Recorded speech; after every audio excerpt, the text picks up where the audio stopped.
In this video, we will be learning about some of the elements in the horizontal contextual menu which give more precise control over our shapes and selections. For example, if we are using the Select tool, we can switch on and off the ability to edit points. When an option is like this, it means that it's turned on or enabled.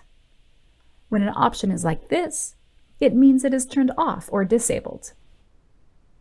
Another quick way to turn on edit points is by double-clicking a pattern piece. We can turn this off by going to our Preferences in the 2D Window tab. If you want to know more about preferences, check out our video on this topic. We can also use keyboard shortcuts.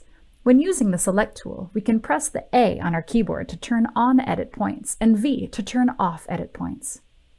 Turning on edit points allows us to see the intermediate points when we hover over the patterns. We can now edit the patterns.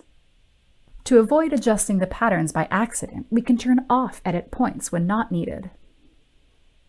The next options we're going to look at on the horizontal contextual menu are pieces and internal.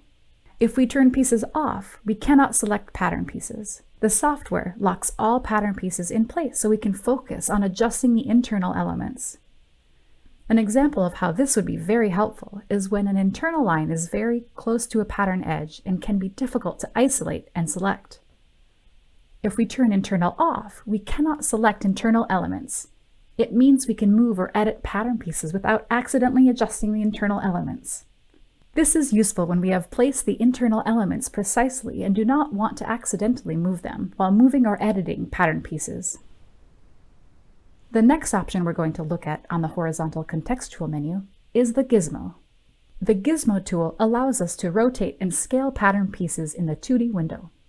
To rotate, we drag the black dot on the gizmo. We can restrict the rotation to moves of 45 degrees by holding down the Shift key. To scale, we drag one of the gizmo corners. In general, it is recommended to turn the gizmo off when it is not needed, so that we don't accidentally rotate or scale a piece. To finish, a tip about keyboard shortcuts. To view shortcut keys for each tool, we can hover the cursor over the tool.